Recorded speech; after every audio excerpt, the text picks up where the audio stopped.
I'd like to call the meeting to order. Tyreen, can you go ahead and call the roll, please? Yes, sir. Roberta Abdul Salam. Bobby Ash. I'm present. Burt. William Floyd. Present. Bill Floyd, present. I'm sorry, this is Jim Durrett. I didn't hear my name. Okay. Jim Durrett. Yes, I'm here. Roberta Abdul Salam. I didn't hear mine either. Okay, sorry. Roderick Frierson. Present. Brian Glover. Rita Hardy.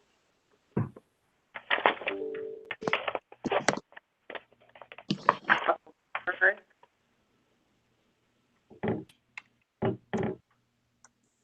Russell McMurray. Present. John Pond. Present.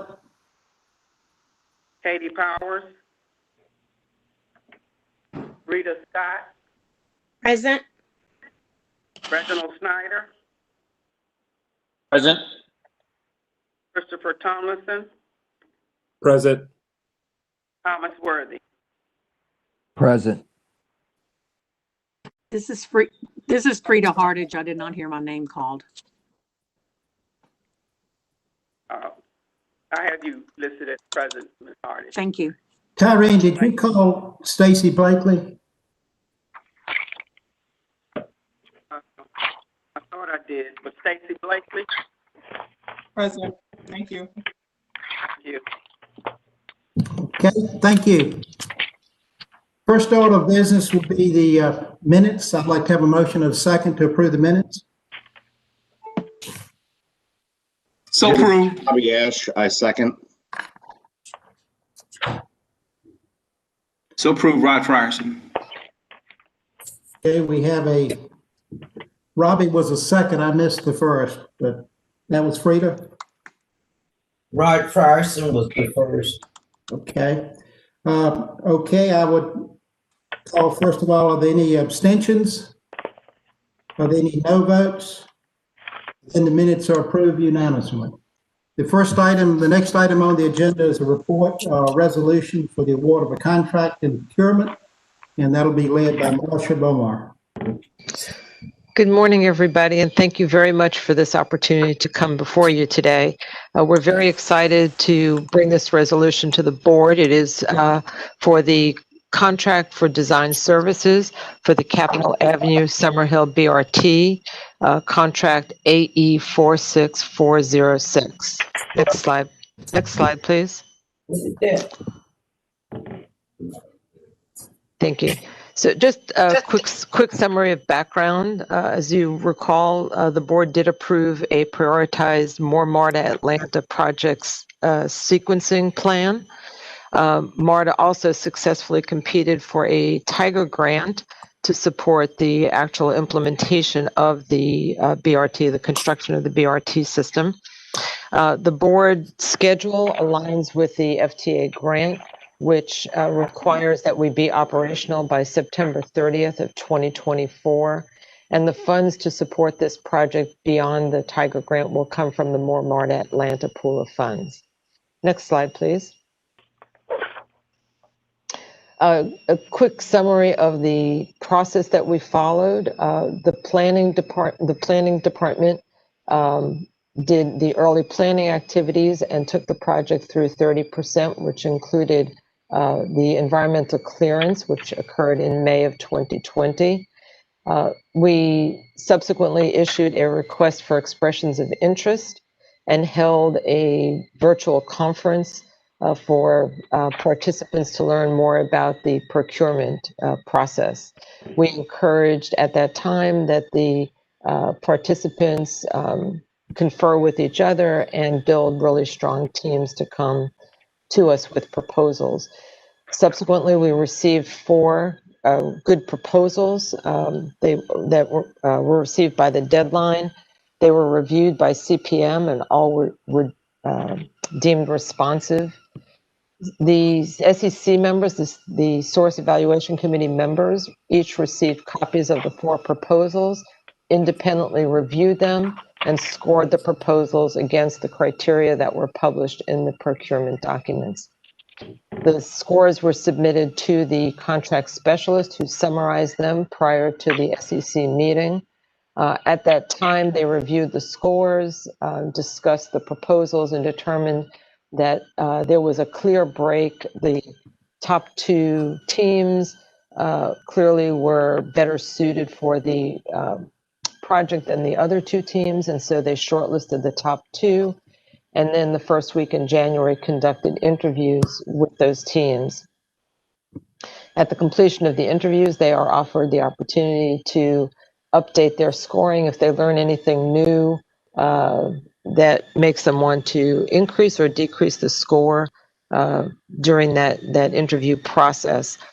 The scores were then submitted back to the contract specialist who summarized them and presented them to the Source Evaluation Committee to make their final determination. Next slide, please. Just as a quick overview, the project schedule, we hope that the board will agree with our selection and that we get approval to move forward with our contract. We'll move quickly into design, which is slated to be done by June of 22. We then have a period of time where we will be procuring the construction services. So this is a design, bid, build project.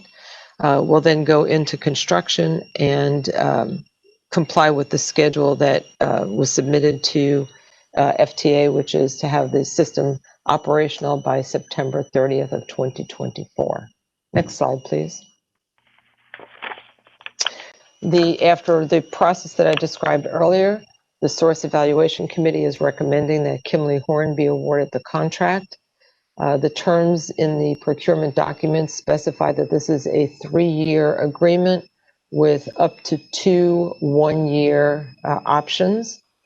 The Department of Diversity and Inclusion did set a goal of 15% for this project. Kimley Horn's commitment is actually 21%, and they have actually defined very meaningful roles for the DBE consultants, so we're very excited about that. Next slide, please.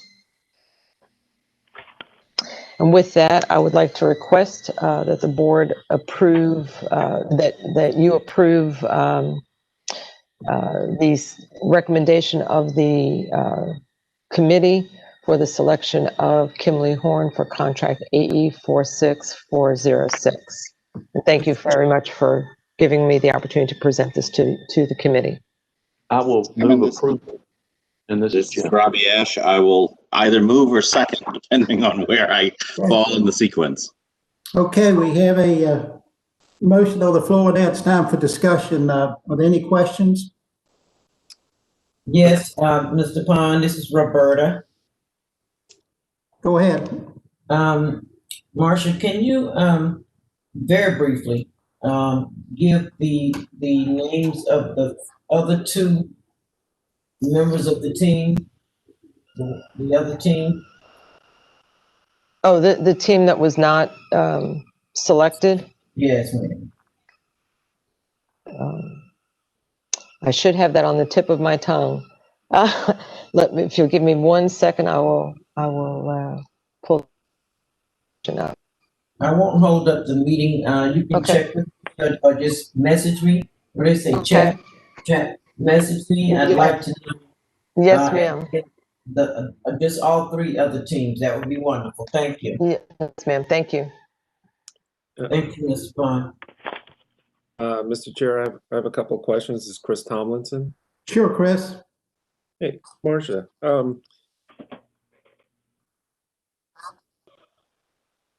Design phase, is the Kimley work for design for Summerhill going to translate over and be used as like a design standard for North Avenue or the future BRTs? Yes, that is certainly the intent. Okay. And is that is there going to be different design? Like, I'm very interested in the station design criteria, because obviously this is the first BRT, and hopefully it's one of many. So we're looking for similar station designs for all the BRTs. What about the ART projects? So, process of finalizing BRT and the BRT systems between our staff and so yes, we are moving in that direction, and there flexibility to favor vicinity a stand.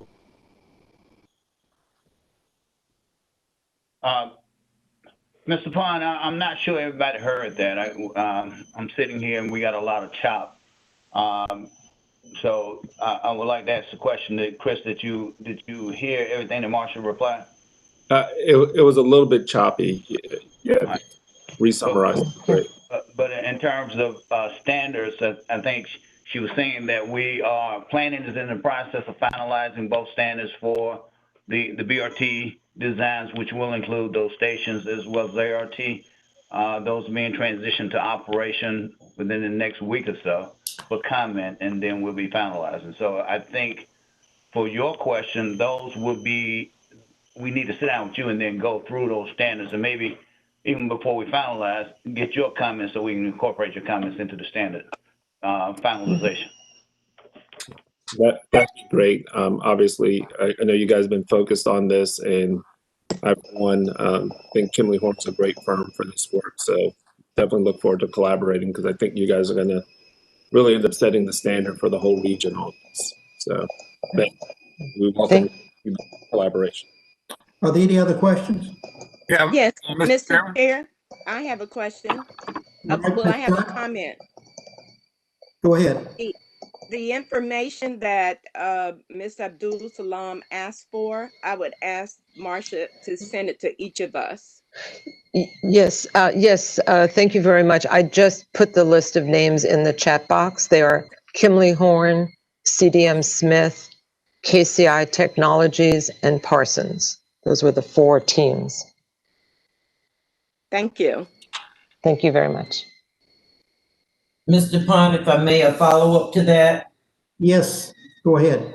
Okay, Marcia, you said that the team that was partnered with Lauren, was that the CDM Smith? Yes. Okay. Are there any other questions? Mr. Chairman, Yes, sir. a question concerning the design of BRT, this is the first one. It seems to me that there's a great deal of this work that is normally DOT work, especially if it's on a DOT route.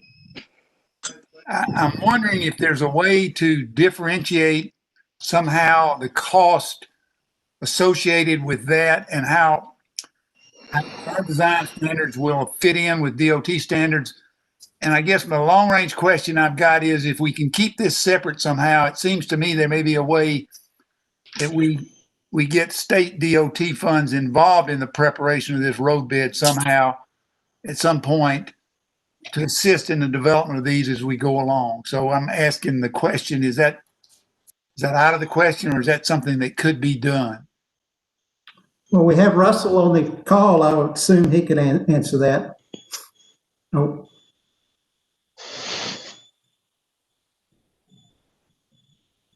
Maybe not. Frank, what's your thought on that?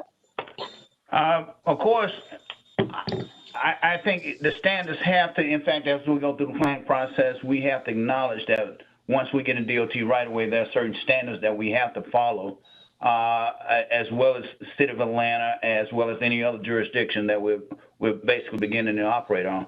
And to that question, can we separate those costs because we do have to separate, and the answer is yes. You have to be able to, again, incorporate and basically your standards have to comply with each jurisdiction that we're planning on building in. So we should be able to do that quite easily, I would think. So I just wrote a note, and I'll again check with our planning department and see how we plan on doing that. All right. Yeah, and as long as we know up. This is Jeff Parker. Can I just, because this is really a question of decisions around funding. There are several $1 million of what's now called STB Urban Block Grant Funds, used to just be called STP Urban, that flows through the ARC. The region makes the decision how that money's spent. Money does through that program does come to MARTA. We do a variety of things with it, including purchasing a bus, and it's, other than the core issue of segmenting the costs, there is a funding source, and we as an agency, and we do have a representative on the ARC board, need to be advocating for getting funds flowed through the ARC to support projects like this. Okay. Is that Chris and Russell, is that a fair statement? Hey, it's Russell. Sorry, I couldn't get unmuted a minute ago. Yeah, that's fair, Jeff. And to the part of standards as well, as we always look to streamline that and standardize those as well. But yes, the STPG block grant dollars, even though they're called block grants, are not necessarily administered that way, but there's flexibility there. Working with ARC is certainly what you've done in the past, and I know you will continue to do to take advantage of those opportunities. And while we're on the subject too, we need to be paying attention to what future stimulus looks like as well. Sure. Will we also be using those standards for Clayton County, Highway 85 and Highway 319? Can I answer that? I would say definitely, and that's where we'll begin to really see those standards applied as we begin those BRT projects in those big GDOT corridors there. Currently, I'm sorry, I misspoke. It's 139. I'm sorry. Yeah, and those are big GDOT roadways, and we definitely have to comply with the standards there. The Summit project will not have any impacts to GDOT right away. In fact, it's pretty much all city right away there. So as we begin to go to the next BRT design, which is fast coming up, Clayton County would be probably those, and that's where we really got to get finalize that interface and make sure we got the incorporations right. Okay. Are there any other questions? One quick comment from me, as the person probably with, or at least the board member with the most blood, sweat, and tears on the MARTA project, and maybe a little scar tissue too. I am thrilled to see us moving those along, and to see us take another step towards turning dirt on that multi-billion-dollar investment that the residents of the city of Atlanta chose to make on top of the penny that they pay. I hope that this serves as encouragement to other jurisdictions elsewhere in the region to invest in new transit and new projects as well. So congratulations to the whole team that's worked so hard, and I can't wait to see the next steps. Thank you. Thank you. Thank you, Robbie. Well stated. I'd like to call the question. Are there any abstentions? Are there any no votes? If not, the motion approves unanimously. The next item on the agenda is a briefing by Rhonda Allen for future procurement for technical support for the automated fare collection system. Rhonda? Good morning, Mr. Pond, and other members of the MARTA Planning and Capital Programs Committee. Next slide, please. First slide. The MARTA's current fare collection system is nearly 15 years old and does not provide the customer experience that more technically advanced automated fare collection offer. So we are, exploring various options for upgrading the system and improving the processes for collecting fare revenue. Next slide. Currently, we have several independent systems related to the collection of revenue directly from our customers. We have the Breeze Card system, the Breeze mobile payment app, collection via cashiers at long-term parking facilities, and a fare inspection app. All of these systems can be integrated under the AFC 2.0 system in the future. Next slide, please. So in addition to the integration of these systems, the backbone of the Breeze Card system will also be upgraded. We'll move from a card-based system to an account-based system, which will enable customers to simply tap or scan a device linked to an account in our back office, and they'll no longer have to have a ticket in advance. The new system will be an open architecture system, and open APIs or application programming interfaces allow interactions or allow multiple software programs to quote-unquote talk to each other. This data can then be shared more easily if it's based on industry standard. And this is what will allow us to integrate those various systems I mentioned earlier. Finally, we'll move from a closed-loop system to an open payment system. Customers can use their phone or contactless credit card as a token for entry as well as a payment method. Think Apple Pay, Google Pay, etc. So how will this project be delivered? What's the team? Well, I will lead the effort with the help of a program director who will coordinate with regional partners, including the ATL's Regional Fair Policy Committee and other subcommittees on customer experience. The program director will also share progress and get feedback and necessary approvals from a steering committee at MARTA, which consists of executive leaders. The day-to-day activities will be managed by a project manager who's responsible for efforts in planning, procurement, and finally implementation. The work in the dark blue boxes that are highlighted are what we're soliciting technical services to accomplish. We detail more as we move through the presentation. The A&E consultant services will be procured through a qualifications-based process. So the selected firm will need to demonstrate expertise and experience in assisting transit agencies in transitioning from a card-based system to an account-based system. The A&E firm will be required to assist in reviewing MARTA's fare policy and internal business processes. Changes to the fare policy, of course, must be approved by the board. So at proper milestones, MARTA staff will provide updates to the board regarding recommendations around fare policy and changes to our business processes. This will be done in a manner that allows the board to have a solid understanding of the recommended changes. The firm will also produce technical specs and performance requirements for the contract solicitation. As potential vendors respond to the RFP, this consultant will also prepare responses to inquiries and assist MARTA in evaluating the technical elements of proposals that are received. During the pre-construction and construction periods, the firm will assist MARTA in replying to any requests for information and help us with review of any technical submittals and also recommend solutions for issues that occur during the design phase. The A&E consultant procurement for technical services, there's a selection evaluation committee, and the voting members are listed on the left there. So I will act as the chair, and those listed below on the left are also going to be along with me as we evaluate all these proposals.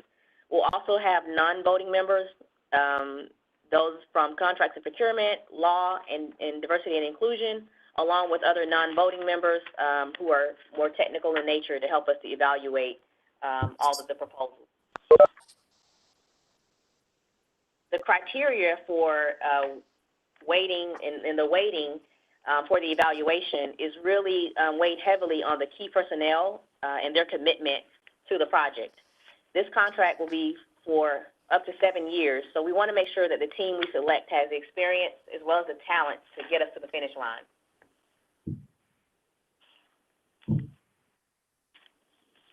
So now I'll just describe a little bit of the process, and this is really what the same process that Marcia has just went through with the contract that she shared with you previously. So here are the following. The selection process will consist of the following steps. Letters requesting expressions of interest and statement of qualifications will be sent to each firm that's previously expressed interest in this type of procurement and to additional firms that are identified by the Office of Diversity and Inclusion.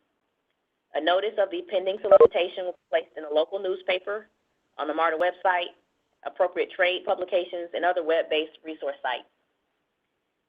The selection committee will review and evaluate all the responses to the solicitation that are submitted in accordance with its submittal deadline, and then develop a short list of the most qualified firms based on their review and consideration of the criteria for the procurement.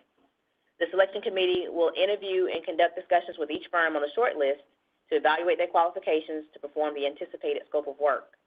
And then based on those interviews and discussion, the selection committee will select the most qualified firm. Representatives from the Office of Contracts, Procurements, and Materials and other offices within MARTA will negotiate with the most qualified firm to establish compensation terms that are deemed fair and reasonable by both parties. So we have the timeline in front of us now. So the current effort that we're discussing is called out on the slide, the solicitation document development. We are now, and the first yellow box is the procurement of that effort. So we're here today before this committee to brief you on the plan, and the advertisement period will begin the middle of next month, and we'll come back before you in the summer, in June, before this committee to ask for approval once of a recommended vendor, and then to the full board in July for approval, final approval of the contract. So the work that this consultant will begin in this summer and continue through all phases of the project until we reach completion. And that's what you see in the top, the long blue bar at the top there. And underneath there, you'll see solicitation of the development of the solicitation documents, the vendor procurement, and implementation there. They'll be with us through all of those phases of the project. And now I'll take any questions that you have on this briefing. Are there any questions for Rhonda? This is Chris Tomlinson. So the solicitation document that's being developed is to identify the consultant who then in turn will help develop the requirements for the actual AFC 2.0 procurement. Just want to make sure I understand that correctly. That's correct. Okay. And then I have a question. Go ahead, please. When we talk about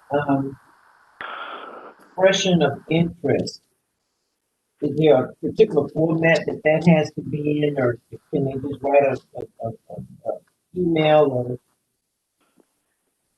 No, so MARTA criteria. Sorry. MARTA will send out what's called an expression of interest, and there's a proposal. It's a very formal process. So vendors will submit a proposal based on the information that we submit and detailed costs, and as well as all of the individuals and how their team will be put together, who will be on their team, how they plan to implement the project, as well as the quality assurance program. So it is a very detailed process, not simply an email that they're interested in. That actual, I don't want to say the word bid, but a proposal that they will submit to MARTA. Okay, and when you say local newspaper, Rhonda, what are we considering the local newspaper, since we've got so many different, I guess, papers of record or county record newspapers with the jurisdictions that we have? Do you include the other jurisdictions like the CAB and Clayton with their local newspapers? So, Ms. Abdul Salam, if I may, this is Liz. The MARTA Act requires advertising in the largest paper with the largest circulation. So we do our solicitation advertising in the AJC. But that's the local solicitation in the area. So the local solicitation for Clayton is the Clayton News Daily, and so on and so forth. So I think when Rhonda stated local solicitation, she meant the metropolitan area. So we don't advertise in each of the local journals. We advertise in the AJC because it covers our entire metropolitan area. Yeah, you might need to address that. Are there any other questions? Yeah, one last one. I guess it's really a question for Jeff, and we can talk about it offline, but I'd like to look at if an ATL rep could be on the selection committee, just since so many regional operators also use the system. Yeah, we can talk about that offline, and you know how we can incorporate participation by your organization. Sure. All right. Great. Thank you. Okay, thank you. Anything else? Thank you, Rhonda. We'll move to the next item, and it's briefing for TODs by Jacob Bella.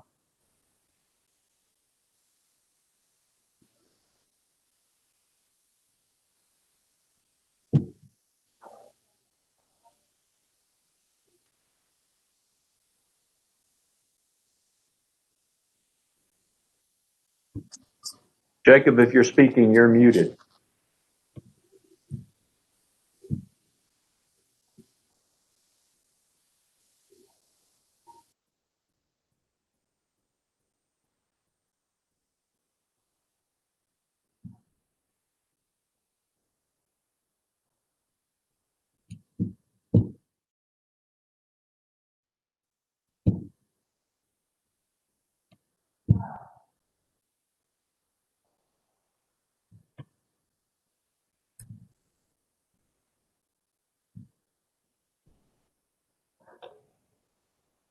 Well, we see the presentation. Yep, Yeah, here we go. yeah, I switched back. Jeff, I was trying to comply with the using my mobile phone, but that wasn't working. So I'll just do it this way. Hopefully there's not a lot of noise. Can everyone hear me okay? Yes, sir. Sorry about that. All right, good morning, Chairman Pond, Vice Chairman Floyd, CEO Parker, and members of the Planning and Capital Programs Committee. It's an honor to begin serving in this role in my third year at MARTA.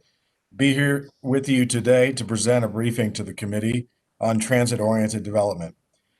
I would like to first begin by thanking General Manager Parker and Chief of Staff Melissa Mullinex, as well as Debbie Frank, Robin Boyd, and Catherine Durga, the directors of TOD Real Estate and Art and Transit, respectively, for their efforts in making our work successful. I also would like to thank the board for its commitment to TOD and share my gratitude with all of my MARTA colleagues in transit operations, real estate, legal, procurement, infrastructure, engineering, finance, accounting, and many others for helping to make this work possible.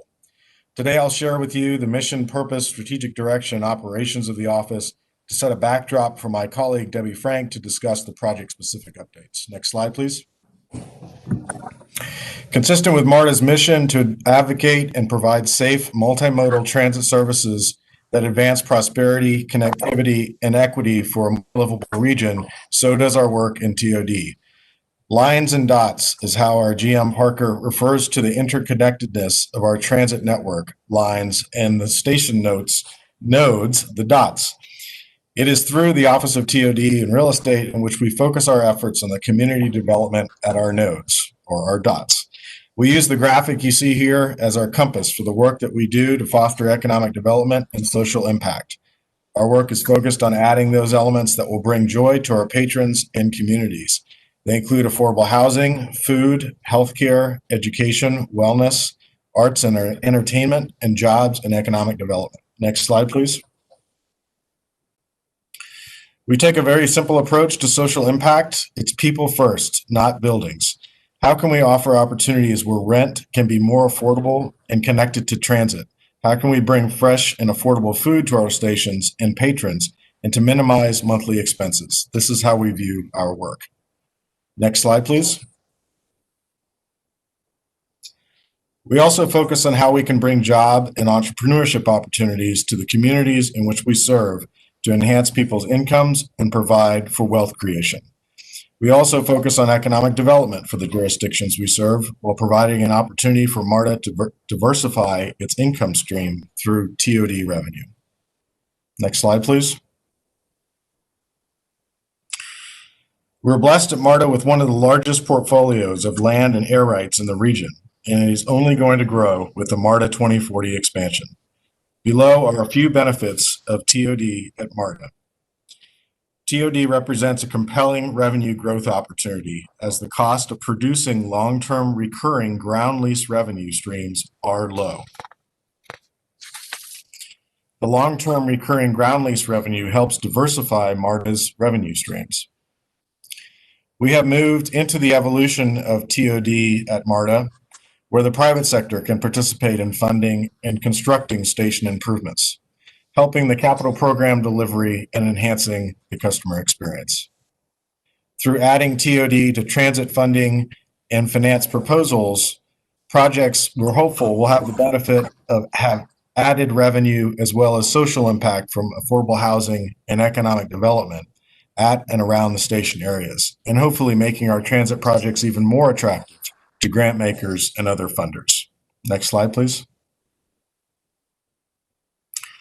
Since the Chief of Staff and I were given the opportunity to serve in our roles, we have repositioned the office to an impact investment management model, an operation which is focused on generating revenue, being fiduciaries to grow the long-term asset value of our property holdings while still doing good, financial and social return in a professional manner. While I hesitate to talk about this in much detail, I think it's important to share that we've decreased our FTEs from 13 to 7. We've generated $9.5 million of revenue last year, with $5.6 million from TOD and the balance from telecom and other. We cut our expenses to $2 million and finished the fiscal year 12% under budget. Our revenue per employee, which is an interesting metric that I've sort of migrated from the private sector, is actually 1.07 million. Net positive cash flow was 7.5 million. We reduced fiscal 21 labor, non-labor expense budget by another 12%. Finally, we oversaw 19 TODs last fiscal year that range from under construction to in planning. Next slide, please. We sit in a great position financially with a skilled team of professionals who have now developed a cadence in working together towards success for the authority. In an effort to boost performance, we will be conducting a request for information this year to solicit information from private sector professional real estate service firms to determine what they could offer to help us to grow revenue as well as long-term value of our property holdings. We have lots of ideas, but need the infrastructure to help us grow. The following are several strategic initiatives we've been deploying. We've restructured the King Memorial and Avondale transactions to move them forward. We're in the middle of restructuring the Abernathy 400 Park and Ride transaction, as well as Art Center, to bring these legacy deals to resolution this year. In advance of the release of the MARTA board-approved 7 mixed-income housing RFPs, we identified a need for more capital to support affordable housing and took it upon ourselves to create new relationships to enhance our platform. We worked diligently last year to speak to several financial sources to familiarize them with the opportunities and the challenges we face in the affordable housing in our region, and have begun formalizing those relationships. We increased involvement of TOD to advance our MARTA 2040 program, both at Bankhead and Five Points, and have the opportunity for TOD to be an integral part of helping attract new sources of capital, as previously discussed. We are in discussions with a developer right now on how to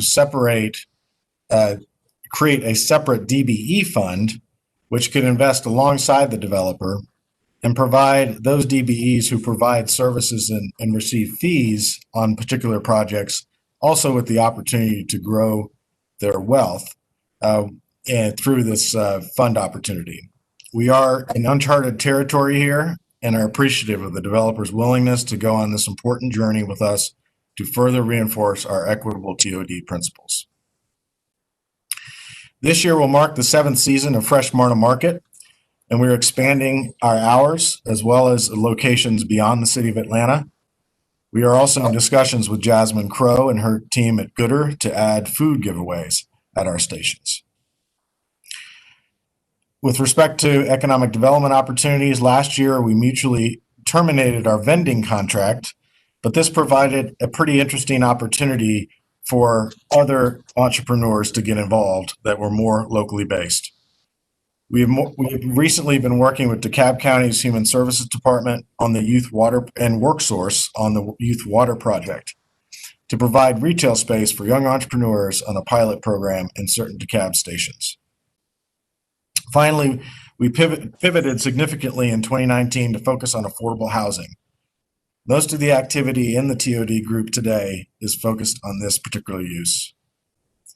There are 267 units completed and under construction, with another 1,463 units in various phases of negotiation and planning to be delivered over the next 5 years, representing approximately $500 million of capital required.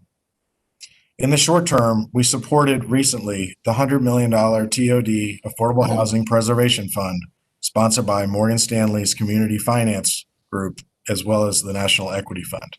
Next slide, please.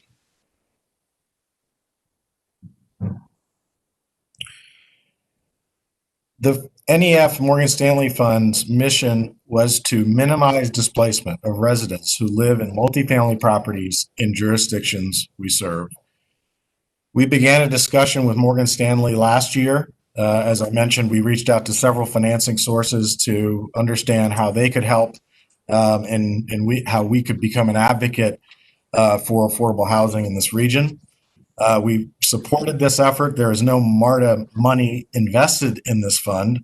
However, it worked very complementary with our TOD program. It does take a very long time for us to create ground up new affordable units. So the most meaningful work today that we could do for existing affordable units is to preserve and protect those. The fund was created in December. The press release was launched in January, and we've already received a number of requests of interest from the ownership community of those multifamily properties around our station. This effort is not a new effort. NEF and Morgan Stanley have been preserving for the last 6 years units all over the country. The MARTA staff worked to bring this effort and structure the effort in an intentional way for the Atlanta region. Finally, just a simple example deal of what the fund can do. It can serve as acquisition bridge financing for nonprofits who want to acquire property that is on the market where the units are at risk of converting to market rate units.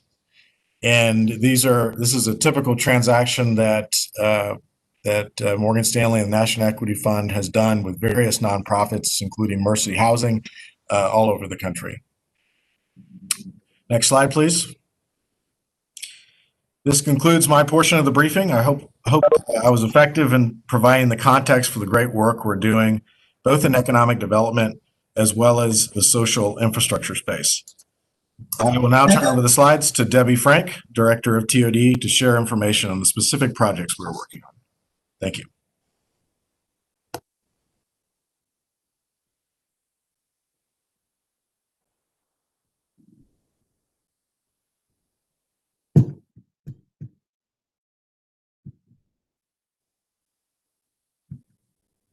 Thanks, Jacob. Good morning. Can you guys hear me?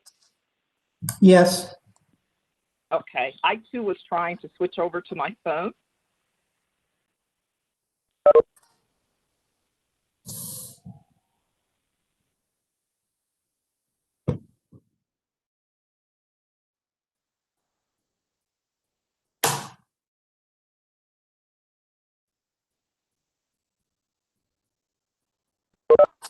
Okay, can you hear me? Very well. Okay, thank you. Next slide, please. We are excited about the robust TOD activity throughout the system. With 18 TODs in various stages of development, we are positioned to continue to play an important role in Metro Atlanta in the areas of affordable housing, community redevelopment, and economic development. Next slide. Our recently completed TOD projects have been key in the revitalization around the Chamblee, Avondale, and Edgewood Candler Park stations. Completed phases at Avondale and Edgewood Candler Park have created 114 affordable housing units, and all three TODs have introduced roughly 116,000 square feet of new office retail space. Private investment development partners totaled $227 million at these three stations. Jacob mentioned the economic impact of these investments, not only to MARTA, but the community and the region. For example, just examining property taxes from 2017 to 2020, the TODs generated a little over $3 million in city and county property taxes. Now, this is a big deal because MARTA is exempt from paying property taxes, but our development partners are not. And as you know, property tax revenue helps support city and county services throughout Metro Atlanta. Next slide. Currently, we have two TOD projects under construction. The final phase of Edgewood Candler Park is a 208-unit apartment building with a parking deck that includes replacement parking for MARTA's patrons. A new bus and a new bus loop. Completion is set for this summer. And at King Memorial, we have a 300-unit apartment building with 10,000 square feet of retail space set to be completed in the fourth quarter of 2022. These two TOD projects will introduce 153 affordable housing units in areas of the city that are drastically seeing growing scarcity in affordable housing. Next slide, please. We have a half dozen TODs that have been awarded. We are negotiating term sheets, ground leases, and a purchase agreement modification. We anticipate 600 new affordable housing units, including senior housing. North Avenue and Art Center are sites for headquarter relocations, adding to Atlanta's Midtown Strong Job Center. Peachtree Center, Art Center, and North Avenue will result in station transformations, demonstrating that TODs can be a resource to help advance station improvements through creative structure of ground leases. Next slide. In terms of procurement in process, with the board's approval to solicit proposals for transit-oriented development at 8 stations, 7 stations along the south and west rail lines, MARTA has the potential to create nearly 1,100 affordable housing units for families and seniors. At 4 of the stations, Bankhead, 5 Points, Vine City, and Ashby, we envision a station transformation being part of the TODs, similar to North Avenue. Bankhead, 5 Points, and Vine City are part of the MARTA 2040 Major Transformation Initiative. These future TODs, especially Bankhead, 5 Points, and Kensington, are positioned to support economic development locally and regionally, in part to the TODs and the private investments that are occurring adjacent or within a half-mile radius of the stations. RFPs will be issued for Bankhead and 5 Points in this fiscal year. Next slide. When you think of TOD, most people think of the end product, the brick and mortar, the actual built mixed-use development, but there is a planning component to what we do in strong collaboration with other Metro MARTA departments and our local and regional community partners. Currently, we are involved in 11 TOD planning projects throughout the system. In Clayton County, we are working with MARTA's planning department and the 9 cities along the LPA for heavy rail and the LPA for BRT to create or modify the city ordinance to include transit supported zoning based on MARTA's TOD zoning overlay. In essence, setting the stage for transit-oriented development along the transit corridors. We held a kickoff meeting with the mayors and city and the county last month for South Fulton Parkway BRT to be exact, and a technical advisory committee meeting was scheduled for this month. A market study is underway for the Kensington area. The study will aid in the creation of the Kensington Station Master Plan for future TOD at that station. And with the Georgia 400 BRT, we are working with MARTA's capital programs and infrastructure to set the stage for BRT TOD at the future Windward Parkway BRT station. This concludes our update. Thank you, and we are happy to answer any questions.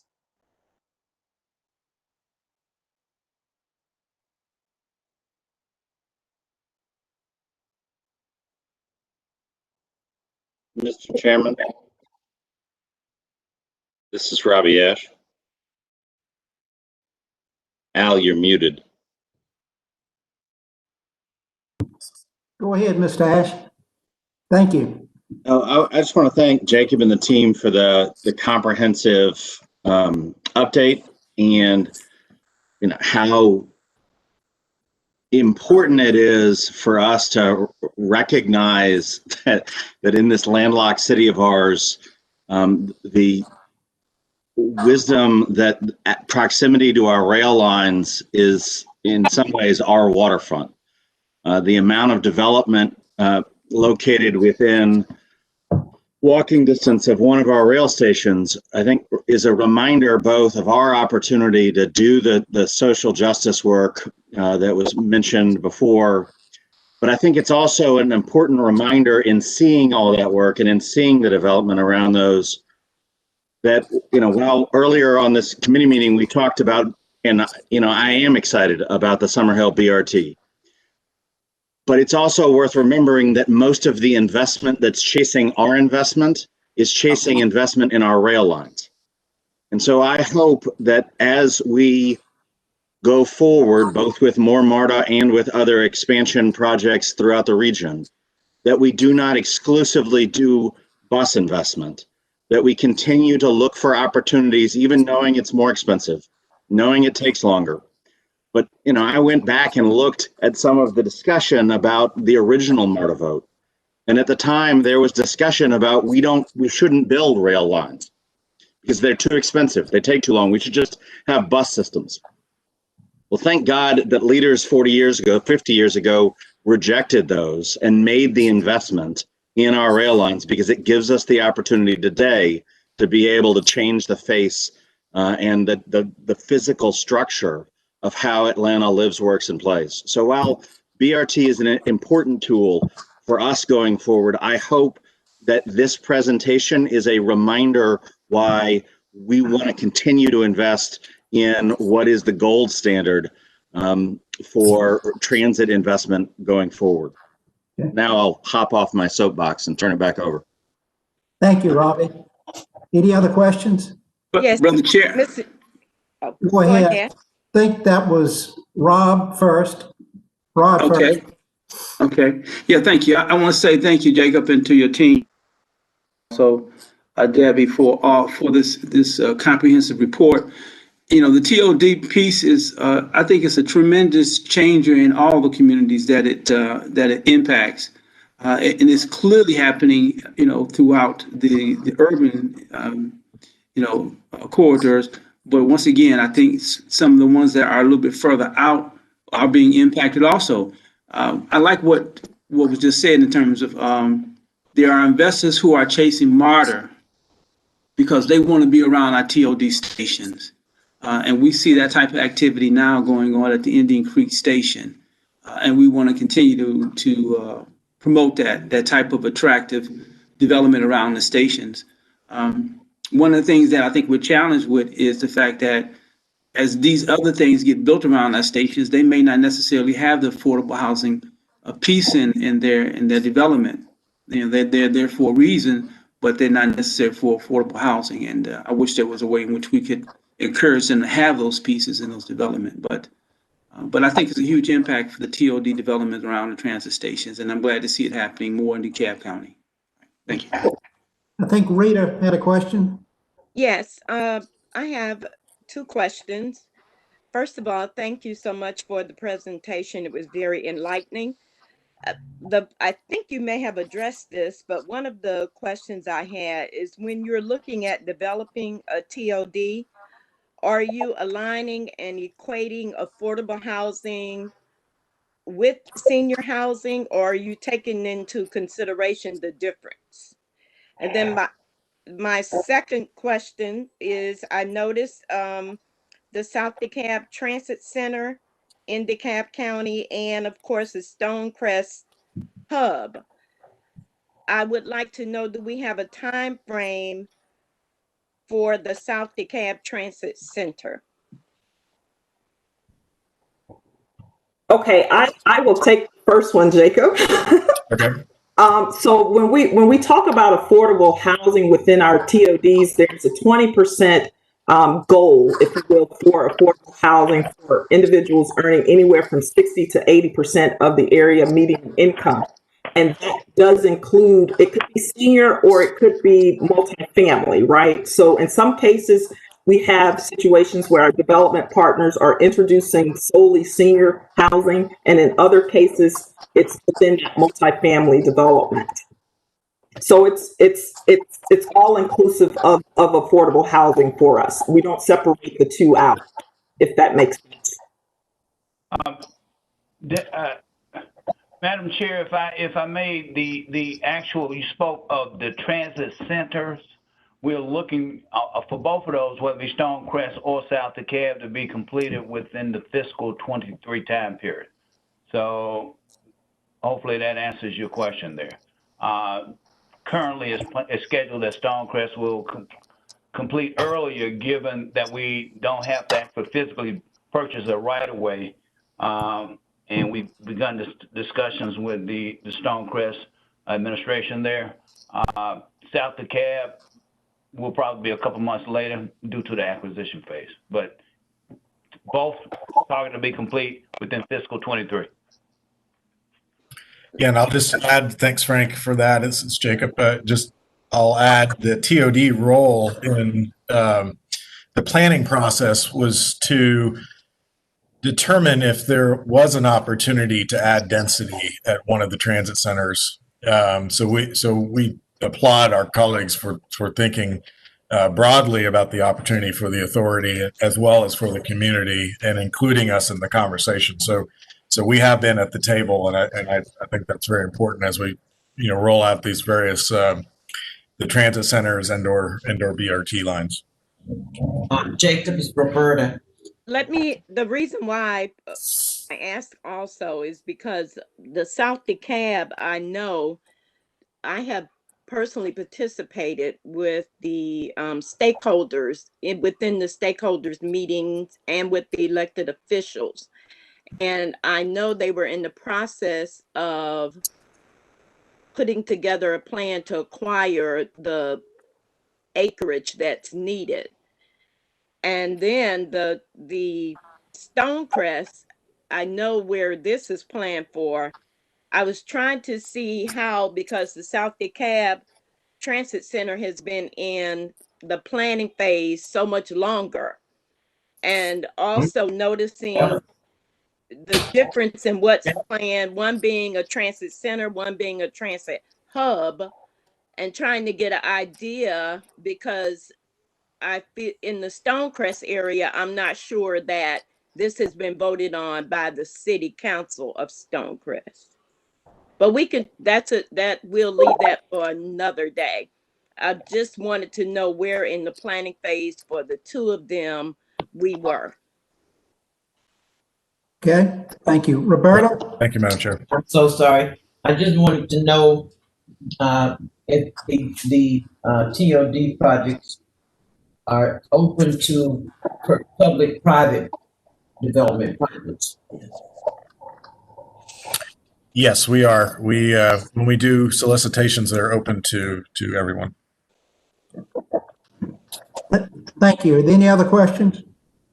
I'd just like to close it off with an extension of what Robbie said. As Atlanta continues to grow and prosper, these sites are very valuable sites, and I assume and hope we will take that into account when we work and develop these proposals. Any other matters for this committee? If not, I'll adjourn the meeting and turn it over to the next group.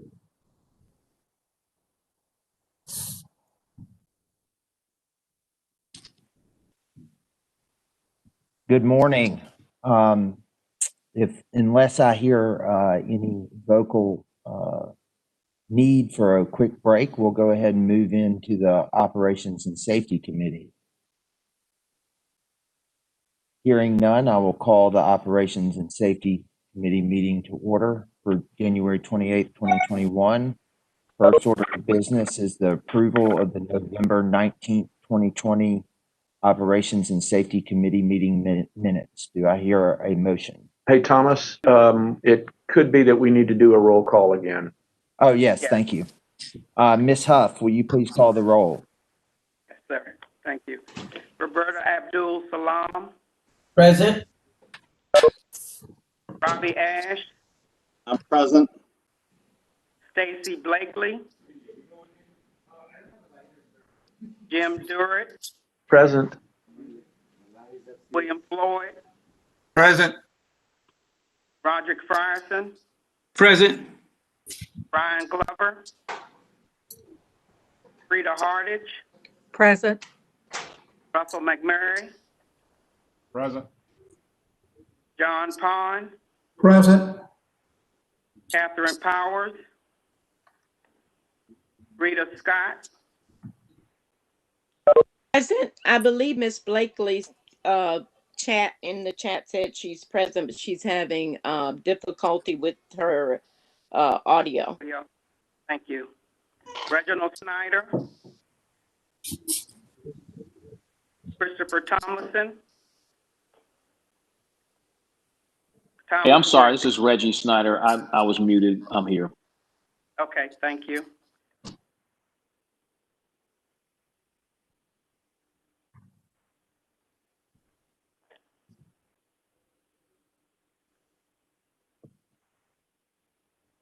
I have 12 board members present.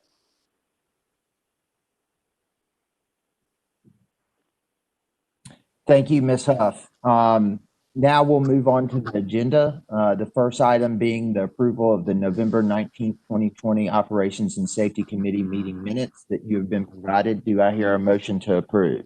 This is Hardage. I move to approve. Second, Roberta. Do I hear any abstentions?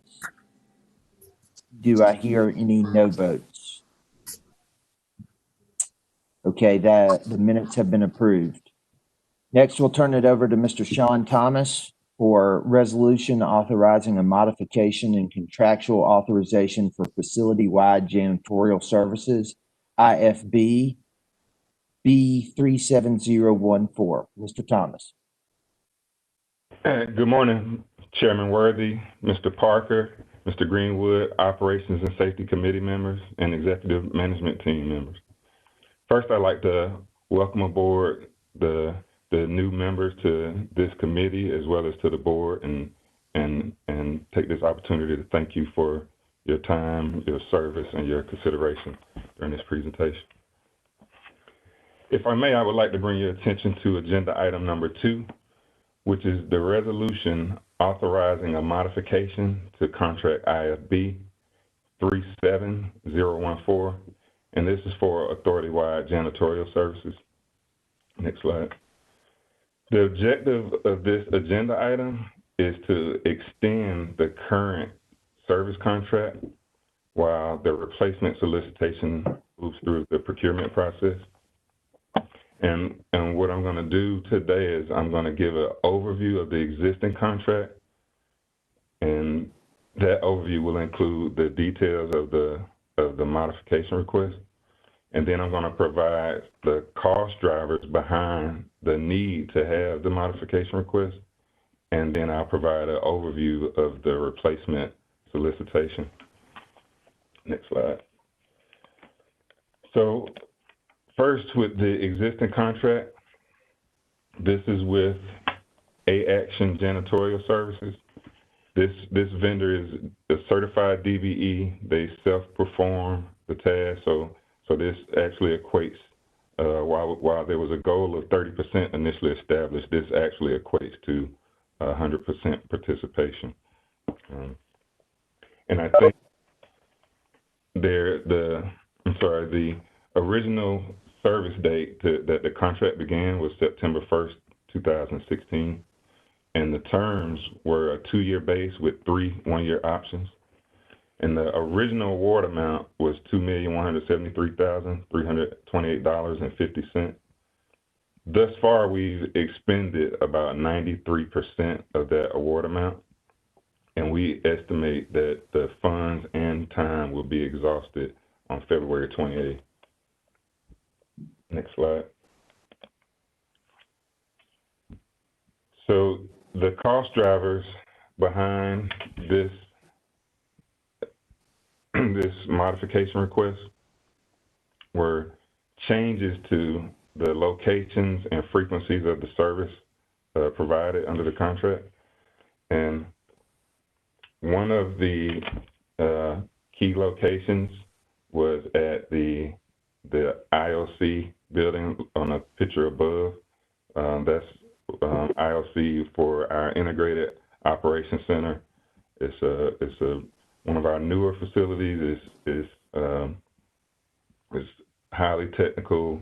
It's actually an amazing facility. I'm always taking every opportunity I can to talk about it because really proud of that facility. But one of the changes that we made to take care of this newer facility pre-COVID and around December of 2019, we changed the service frequency from once a day to twice a day as far as cleaning that facility, and took that same approach at 2 additional locations that were part of this contract. Those included some bus dispatch areas at a couple of bus facilities, as well as the mini precinct at Lindbergh. In addition to those changes, one of the other significant changes was adding service for our South Yard rail facility.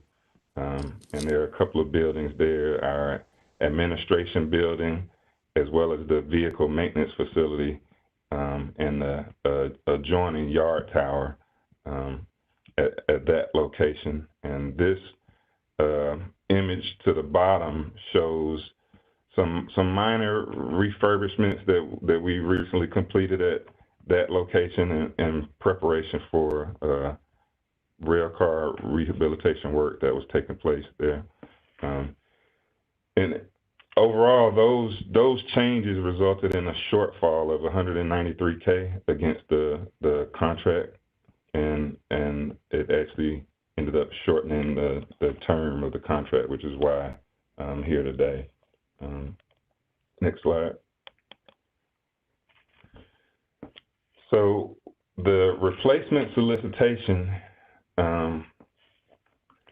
is IFB 43709. It's currently advertised, and there were a few impacts to our internal processes regarding such things as site visits and other competing priorities with health and safety impacts to our business, as well as some discussions about the potential for grant funding and how that could play a role in this solicitation. And we've received significant interest in a replacement contract, such that there were 52 vendors that participated in a virtual pre-bid that we conducted on January 6th. And that interest caused us to extend the bid deadline. The bid deadline was initially established as January 20th, which would have been last week. And the bid deadline has since been extended to February 17th, just to give us time to make sure that we do our due diligence with this replacement solicitation. And I look forward to a future request to award this solicitation when the time comes. But ultimately, I wanted to give you that background information with regards to this modification request and the existing contract and the replacement contract. Next slide, please. But in closing, I would respectfully request authorization to modify contract IFB 37014 by adding 4 months and an additional $233,879.08 to extend our contract agreement with A-Action Janitorial Services. Thank you again for your time and consideration. This is Robbie Ash. I so move. Al Pond, second. Have a motion and a second. Do we have any discussion? If there's no discussion, I'll call the question. Are there any abstentions? Are there any no votes? The resolution passes unanimously. Thank you, Mr. Thomas. Next, we will move to Mr. William Taylor, Director of Bus Maintenance, to present a resolution authorizing the award of a contract for bus tire lease services, IFB B44758A. Mr. Taylor.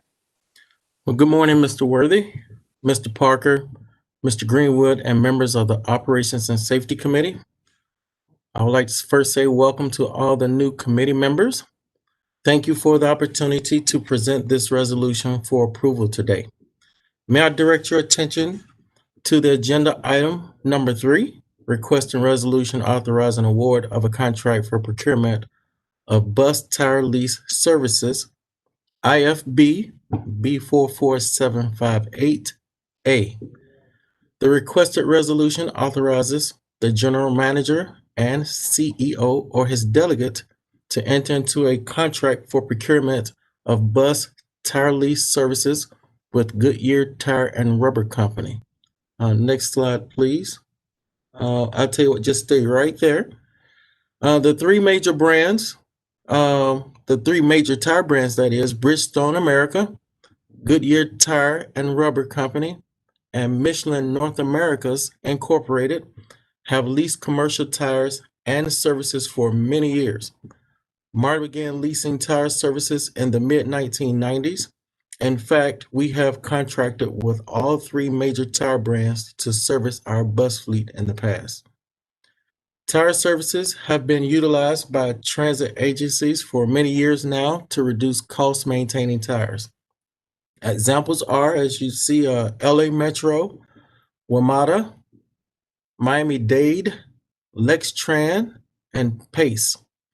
MARTA often is referenced by the existing tire contractor for other agencies who are considering tire lease programs. This tire lease program is used to maintain continuity of service, performing tire service and repairs, ensuring tires are always available for our bus fleet of 539 active buses. The contractor, the current contractor, that is Bridgestone Americas, I would like to take the moment to thank them for the exceptional services that they have provided for us as the current contractor for this tire lease program. Next slide, please. All right, major advantages for our tire contract. First, this is a requirements contract. This means it's purely a function of how many miles we operate, and it's based solely on tire miles. For a fleet size of 539 buses, we will run about 208 million tire miles and replace approximately 3,400 tires annually. The second advantage will reduce inventory. The contractor will provide tires, materials, tools, and equipment, therefore reducing the need for valuable inventory space and oversight. This frees up contracts and procurement labor resources by not having to procure and store tires and associated parts and materials. And the last advantage is labor and maintenance costs. The contractor will perform daily, monthly inspections, balance and rotate tires, clean wheels, perform retorques monthly and after wheel installations. And this means that after a tire is installed, buses will run approximately 100 miles, and we'll bring that vehicle back in and recheck those fasteners for the proper torque. And lastly, this contract will dispose of the tires. So in fact, this is a full service tire lease program. I would like to add that bus maintenance does have one task to complete as an added measure of contract oversight and safety, Our bus technicians, they perform tire inspections during our scheduled 6,000-mile preventive maintenance inspection. So that gives us the assurance that, we have tires that are fastened properly to our vehicles. With our current fully burdened rate of 9 technicians, we would have to allocate $3,784,000 to our operating budget for 9 technicians over a 5-year period. If we were to include contracts and procurement, this could easily eclipse $5 million that we would have to add to our operating budget. So overall, this contract helps us consistently provide excellent customer service, demonstrate fiscal responsibility, and strengthen the MARTA brand. Next slide, please. Now, these next few slides that I'll review and discuss or present to you are contract specification highlights. So the first one is new tires are delivered to bus manufacturers for installation on our new buses, ensuring fleet consistency and compatibility. Second, the contractor will have mounted tires on standby for efficient tire replacement, especially during critical periods of our operations repairing buses to meet our off-the-lot performance goal of 100%. This last specification on this slide addresses innovation in our contract. As we continue to examine our previous contracts before we put them out for bid, this particular requirement of dynamic balancing of tires will improve our tire performance and reduce steering and suspension maintenance tasks. Next slide, please.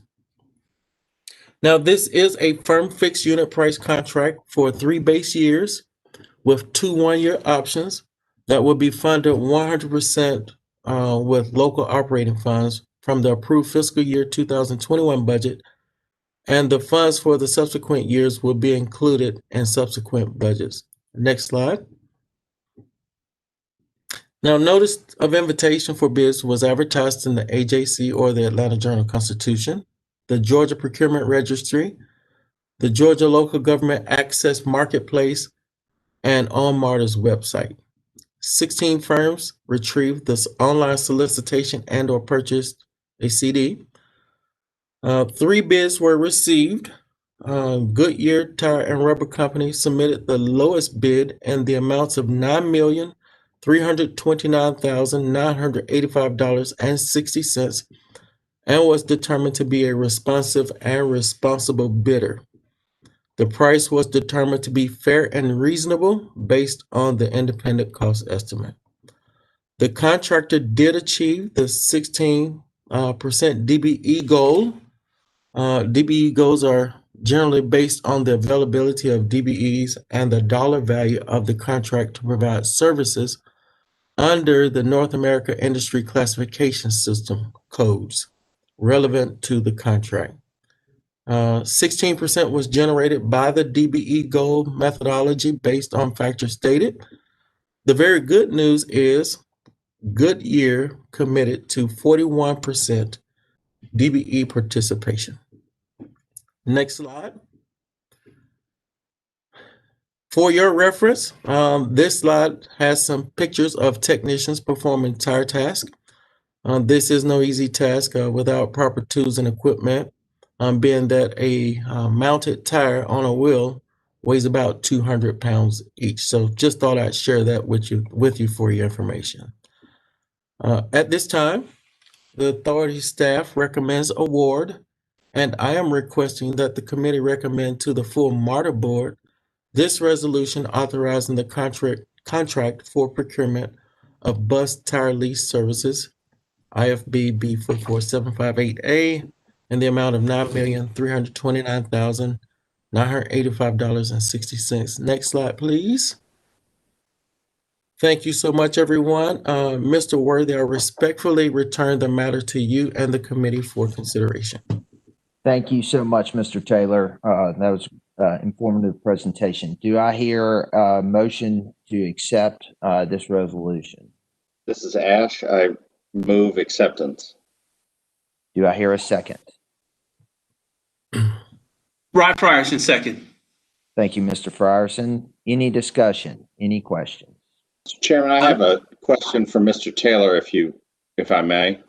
Mr. Ash? Mr. Taylor, thank you, and I'm pleased to hear about the 41% DBE participation. Do you have details that you could share with us about what that participation is going to be? That will be through the services side. They have subbed with a contractor that will provide the DB participation through the servicing of the tires and wheels for our contract. I'm sorry, help me understand. So what will the DBE, so the DBE will be actually removing the tires and putting the tires back on, or I'm just trying to get a sense of what the actual work being performed by the DBE will be. Yes, sir. They will actually perform the inspections. They'll do the replacements. They'll do the retorques for us, as mentioned. All of the services required in this contract, cleaning wheels. They'll provide all of those services through those DBE participants. Fantastic. Thank you.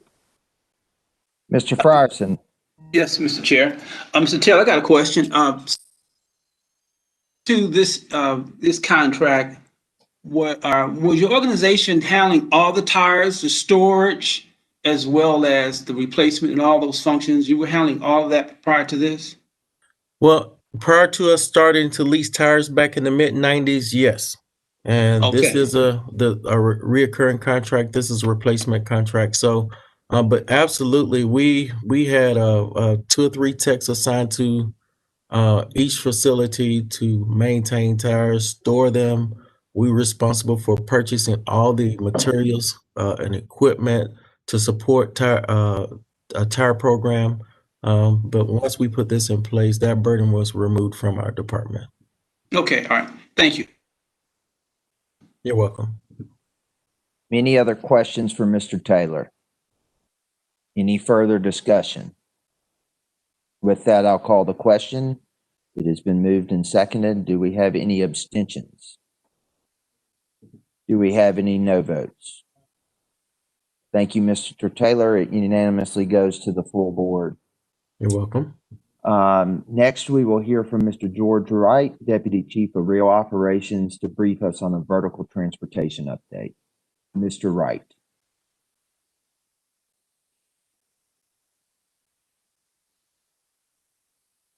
Good morning. Can you hear me? Yes, sir, we can now. Thank you, sir. All right. Good morning, Chairman Worthy, and welcome aboard, Mr. Parker, Mr. Greenwood, and members of the Operations and Safety Committee. I want to thank you for this opportunity to brief the committee on MARTA's vertical transportation mode. Next slide, please. So why a briefing on vertical transportation? First and foremost, vertical transportation is an integral part of the station experience.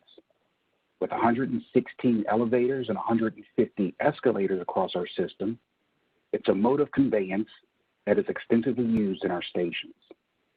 For example, consider attending an Atlanta United match at Mercedes-Benz, or entering or exiting the Peachtree Center station, which is over 100 feet or the equivalent of a 10-story building underground. In both these cases, the use of an escalator or elevator really becomes a necessity for a satisfying experience. Moreover, safe and clean elevators and escalators are essential for our riders, especially those with disabilities. And finally, this is a mode that requires a significant investment in both operating and capital dollars. Next slide, please.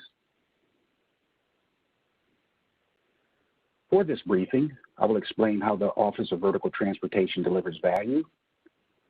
I will introduce the team.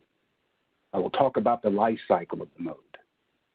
I will describe the envisioned journey for our patrons utilizing vertical transportation. And finally, I will briefly discuss key performance indicators, or KPIs, and explain where we need to focus our attention to ensure a positive customer experience. Next slide, please. The portfolio and focus of vertical transportation is aligned with MARTA's organizational priorities, and I will establish that alignment during the remainder of the briefing. Next slide, please. Here's the vertical transportation team, led by our director, Keith Chambers. This team possesses over a century of experience and is nationally certified to safeguard our customers by confirming elevators and escalators are maintained, code compliant, and operating safely. Next slide, please. Regarding vertical transportation's past, as illustrated in this slide, it's apparent that our vertical transportation mode was challenged.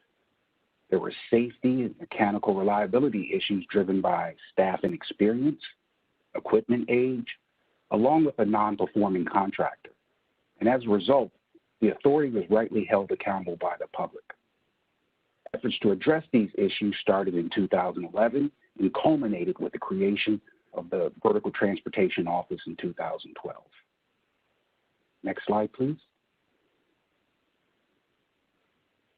The Office of Vertical Transportation focuses on delivering two value propositions. First, the Vertical Transportation team supports our partners in capital programs and acts as subject matter experts for the elevator escalator rehabilitation project. This rehabilitation project started in June of 2017, and with a contract value of $150 million over 10 years, the replacement of 116 escalators and 111 elevators will take place. Currently, we are projected to complete construction 6 months ahead of schedule. Second, Vertical Transportation provides oversight and manages the elevator and escalator maintenance contract. This contract started in September of 2016 with an annual spend of $6.8 million. This contract provides 24/7 service and repairs. And as a side note, because of competent contract enforcement, we've been able to save the authority $2 million so far. Ultimately, it was the execution of these contracts that demonstrated our transition away from reaction and triage to one where we started to focus on improving the mode. Next slide, please. Vertical transportation at present. As illustrated in this slide, it is understood that cleanliness and other aesthetics are important to our customers and brand. For example, note the picture on the bottom right corner of the slide.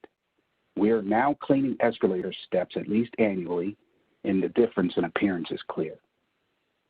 And with the recent purchase of 2 more step cleaners, we can increase frequency as needed. And with respect to daily cleaning and COVID mitigations in our elevators, station maintainers clean, sanitize, deodorize all station elevators at minimum 6 times per day. And proactively during renovations of the elevators, we're power washing and applying an epoxy coating in the elevator pits for easier cleaning. And as a result, there is now a monthly cadence of cleaning the conditioned elevator pits. Next, we're beta testing solutions to address foul odor issues in some elevators. For example, we're testing a solution at our North Avenue station where we're realizing some encouraging results. Likewise, with our escalators, our station maintainers clean and sanitize the escalator handrails at minimum 6 times per day. And finally, there's a weekly cadence of stainless steel cleaning and polishing, which includes the heavy cleaning of elevator cab units. Next slide, please. Regarding vertical transportation's future, after the rehabilitation project, MARTA will have the newest fleet of elevators and escalators in the industry. Additionally, our Audio-Visual Information System, or AVIS project, exemplifies the desire to improve real-time transmission of service and equipment statuses to our customers. Additionally, there are other technologies that we're deploying to extend the useful life of elevators and escalators to include cameras and remote accessing capabilities. Finally, we continue to seek solutions that improve efficiency and make our vertical transportation assets environmentally safer for our patrons. Next slide, please. The envisioned customer journey. I've written our equipment, I've spoken to customers, I've addressed complaints that come in from various channels to include our customer service office, and I've participated in the Riders Advisory Council. It is crystal clear that from a customer's perspective, our elevators and escalators are heavily used and an integral part of the customer experience. That said, the ability to plan one's transit trip knowing that our elevators and escalators are 1, operational, and 2, clean and safe is critical. That's why we have focused on providing real-time information via multiple channels. Whether our customers prefer to access real-time information through the service alerts tab via itsmarta.com or through my commute subscription before leaving home, we want to provide our customers with informational certainty so they can plan their transit trips involving the vertical transportation mode in a manner that best suits their needs. In addition, we continue to coach and counsel our operators to make elevator outage announcements prior to arriving at the affected station with rerouting instructions. Further, I'm excited to say we're soon to have our audio-visual information system, or AVIS, deployed, and we've already designed elevator and escalator icons, as you can see in the middle caption here on your slide, and notification language that would be displayed to provide information. Meanwhile, as a last resort, we have recently installed flip chart signage at each elevator location, which acknowledges and apologizes for inconveniences incurred while providing alternate routing instructions in order to continue the trip. Finally, the envisioned journey involving vertical transportation mode is one where safety and cleanliness is evident to the customer.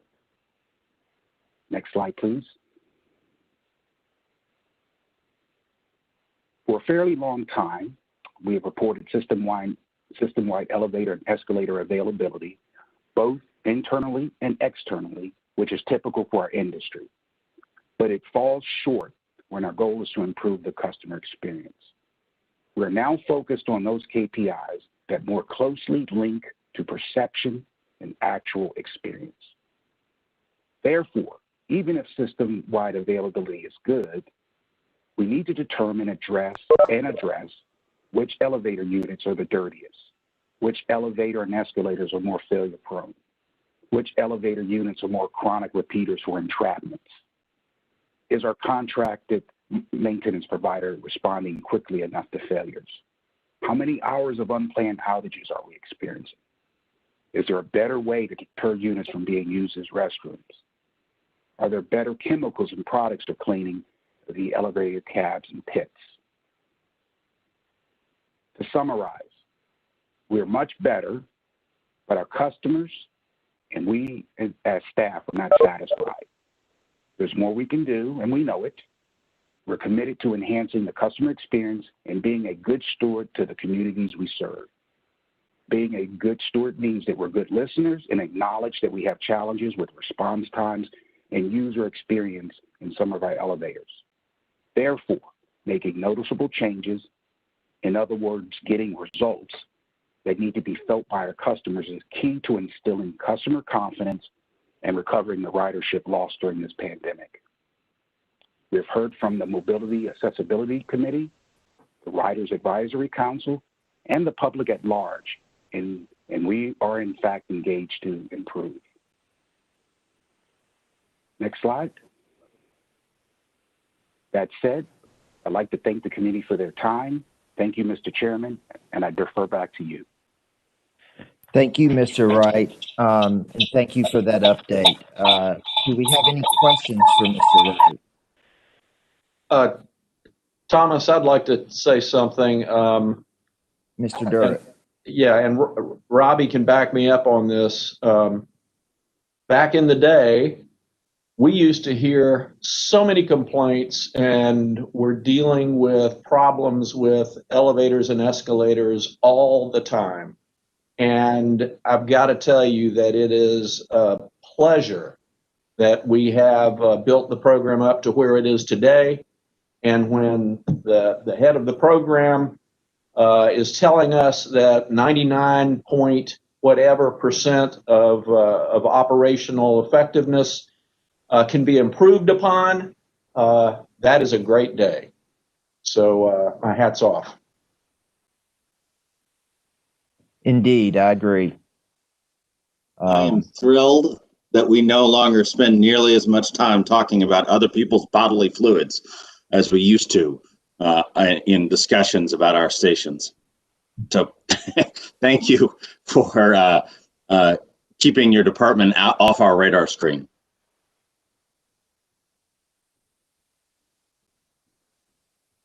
Anybody else? Well, thank you so much, Mr. Wright. Thank you to all of our presenters. And I will adjourn this meeting of Operations and Safety and turn it over to the Business Management Committee.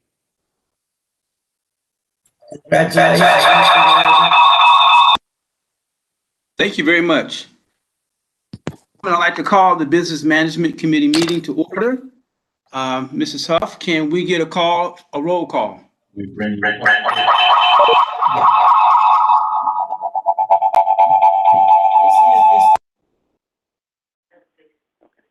Roberta Abdul Salam.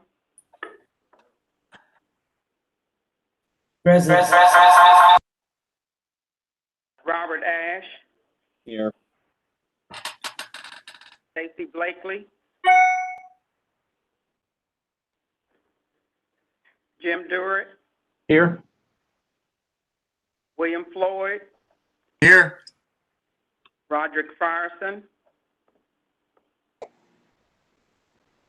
Roderick Frierson. Present. Present. Ryan Glover. Thank you. Ryan Glover. Frida Hardage. Russell McMurray. John Pond. Catherine Powers. Rita Scott. Present. Reginald Snyder. Present. Christopher Tomlinson. Thomas Worthy.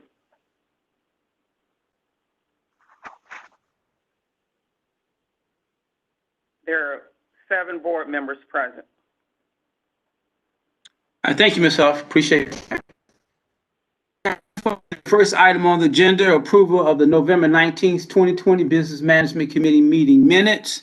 Can I get a motion? Can I get a motion to approve the minutes?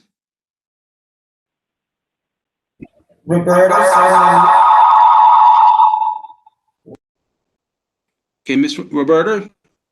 And a second? Jim Durrett, second. Okay. Okay, it's been properly moved in second. Are there any objections to the minutes that are presented? Are there any abstentions? Approved. You have before you just a couple of items on the Business Management Committee meeting today. One is a briefing, and I'm going to bring on LaShondra Dawkins, AGM Human Resources, to do a briefing on human resources issues. All right. You have the floor, Mrs. Dawkins. Thank you, Chairman Frierson. Good morning, Chairman Frierson, Business Management Committee members, Mr. Srinath, and Mr. Parker. I'm very pleased to be before you today to present a briefing on the Human Resources Department. Next slide. The department is comprised of approximately a team of 45 employees committed to serving the needs of our over 4,400 MARTA employees and 3,400 MARTA retirees. The department continues to provide services aiming to optimize the well-being and productivity of MARTA's human capital, our most valued asset, through talent acquisition, management, and development. Through calendar year 2020, the department was comprised of 3 distinct offices, each office led by a director. We are opening the new year with a refined organization that includes the Department of Human Resources and a new Department of Labor and Employee Relations that I will address later in the presentation. Next slide, please. The Office of Human Resources, led by Stephen McClure, provides a strategic and comprehensive approach to service delivery in the areas of recruiting, HRIS, compensation and benefits, occupational medical services, and retirement benefits. I'd like to share some of the accomplishments of the office with you this morning. Next slide. We'll take a quick look at our key recruiting efforts. We have historically processed in years 2017, 2018, and 2019 over 20,000 applications and resumes each year. A concerted decision was made to slow hiring to clearly understand the environment and the impact we would experience considering the pandemic that was crippling our nation. We were aggressively managing labor costs to ensure that our actions did not further exacerbate the inevitable economic impacts of the pandemic. We have moved back into a ramp-up phase. However, we still have some limitations on the pace of onboarding due to the need to continue to adhere to social distancing guidelines. This slide illustrates the hiring activity related to our bus operators. As you can see, since September, we have hired 61 bus operators and 83 part-time bus operators have been promoted to full-time ranks. We've also hired 31 journeyman bus technicians, which makes up our bus maintenance force. Next slide. One key accomplishment this fiscal year was the Protective Specialist Recruitment Initiative. Despite the pandemic, the recruitment team, with the support of our partners at the MARTA Police Department, hired 100% of the field protective specialists that will support the new staffing model that is being implemented under the leadership of Chief Scott Crayer. And as you can see, we have hired 18 police officers this fiscal year so far, with one more coming in our next onboarding on February 1st. Next slide. Since I was last before the Business Management Committee, we have concluded open enrollment and started our new group health plan year with several new providers. The following two slides illustrate the number of participants enrolled in our medical and dental plans, as well as critical illness and life. Next slide.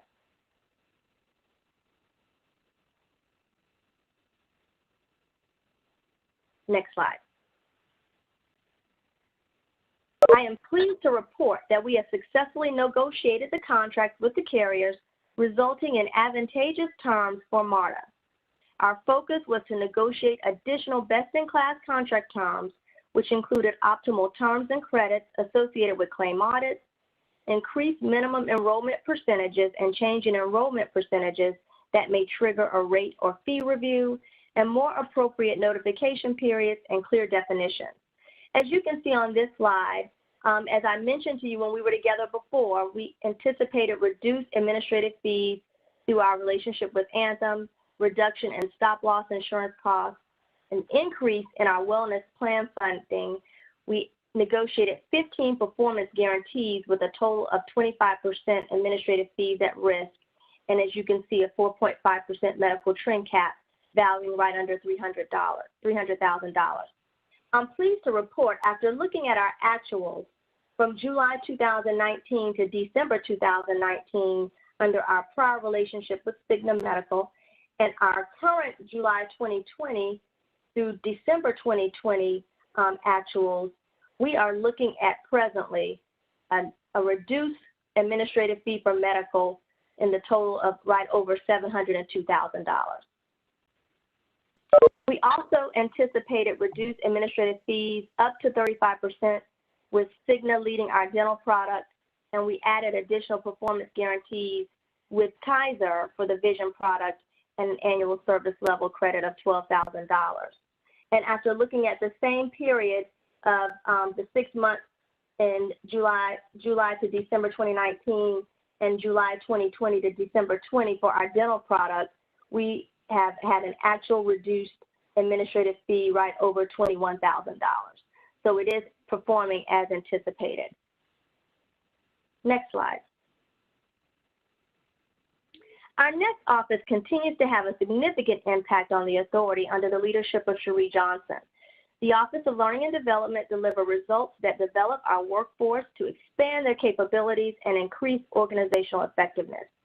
Year-to-date, Learning and Development has had over 14,000 employee contacts with various offerings, including professional development, leadership development, and new hiring onboarding. Next slide.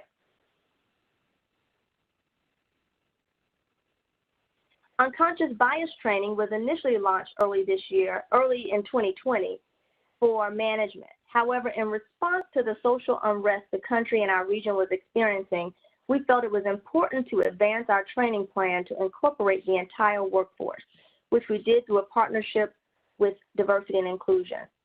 As you can see, this training is in progress with 97% of all other departments completing and 86% completion inclusive of bus and rail operations. And for those who are newer to the board, we always need to give additional time for our bus operational and rail operational team to complete our training just due to the nature of the demands of their roles in our organization. So we do extend the times for them, and we try to report how they're performing as well. Cybersecurity training is 94% all other groups and 62% inclusive of bus and rail. Labor and Development has supported the Department of Safety and Quality Assurance by deploying safety management system training, which puts us on track to meet a GDOT finding in ensuring all employees are aware of the Safety Management System program. To date, 89% have completed the training. We have supported the Departments of Finance and Technology by developing and deploying encumbrance training. Employees who have approver and requester responsibilities learn new system transactions and processes. 84% of the required audience completed the training. We're currently partnering with Rail Services in support of the Station Transformation Initiative to provide leadership training to 39 general superintendents, and foremen in rail services and facilities. The training focuses on leadership effectiveness skills related to change management, effective communications, customer service training, and emotional intelligence. The next phase is ongoing, and it's to deliver customer service training to station agents, maintainers, and cleaners. This training began in November and is scheduled to complete in February of 2021. And to date, we have 58 completions. Next slide. Through the Learning and Development Cross-Functional Council, we partner with operations and the Department of Safety and Quality Assurance to implement learning paths within MARTA Learning Management System that outline safety and technical training requirements. 78 positions have been identified as key safety management system staff and safety critical positions having learning paths in the learning management system. This transformation now allows MARTA to ensure employee certifications remain current and they are completing the required safety and technical training for FTA and GDOT reporting purposes. Next slide. We launched the mobile app for the learning management system in August of 2020 with a goal to continue to provide employees with greater accessibility for learning. Our learning management system is SABA. We have branded it as MARTA Learn, and this system is very powerful. SABA serves 31 million users worldwide. It's used by 51% of Fortune 100 companies, top training award in excellence in LMS through the Chief Learning Officer magazine, and its software is CFR compliant with e-signatures, audit trails, and timestamps that are required for GDOT and FTA compliance. As you can see from this slide, we've had 593 employees at least accessing this mobile app. The app also gives us the capability to benefit from artificial intelligence that customizes personal learning recommendations based on the user's training history. Employees can take online learning and conduct various learning activities via the app. This is a major paradigm shift and supports modern learning practices, which is in alignment with recommendations from North Highland Consultants to make learning more accessible. Next slide. The final office, the Office of Labor and Employee Relations, has been reorganized into an independent department. The general manager desired to elevate the position within the organization to align with our priority to continue to strengthen our relationship with our labor partners and build a strong infrastructure that will support our long-term strategic priorities. Next slide. The Department of Labor and Employee Relations is now led by our recent hire, Patricia Lusick. She provides strategic labor and employment guidance and support to the department and business units throughout the authority and supports the ongoing relationship with the Amalgamated Transit Union Local 732 and its members. Ms. Lusick joined the agency, as you may know, on January 19th. We're very excited to welcome her to MARTA. As you can see, she has over 20 years of labor experience in the private and public sector, some of that with Massachusetts Bay Transportation Authority and Massachusetts Bay Commuter Rail. Ms. Lusick will immediately begin planning and preparing for our impending contract negotiations with the Amalgamated Transit Union Local 732, as our labor agreement will expire at the end of this year. Next slide. One area that Human Resources has managed under our Labor and Employee Relations Office has been the oversight of grievance process. The final step in the grievance process includes provisions for arbitration hearings. We received 9 arbitration opinions and awards in 2020, and I'm pleased to report that they were all favorable to MARTA. This slide will give you some sense of the different types of cases that went before arbitrators for hearing. It shows you that 56% of these cases were decided on the merits, 33% were decided on the issue of arbitrability, which means is the case really right to be before the arbitrator, and finally 11% were subject to negotiated settlement. Next slide. This slide illustrates the different departments that we work with to gain this success.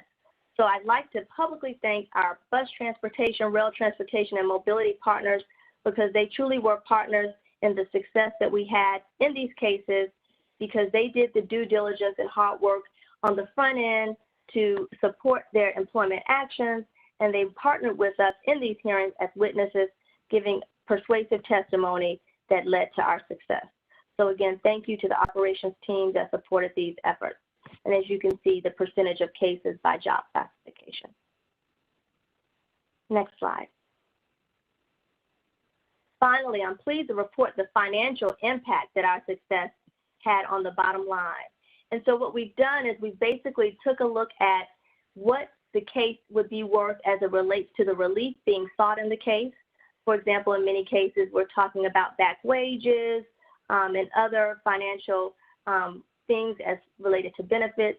And so by doing so, we've determined that through the course of these cases, we have not avoided paying right over $1 million of the agency's funds by being successful. So we're very pleased with this result. We're very pleased to be able to bring this information to you. Next slide. That concludes my presentation, and I thank you for your time and attention. Thank you very, very much, Mrs. Dawkins. We appreciate it very much.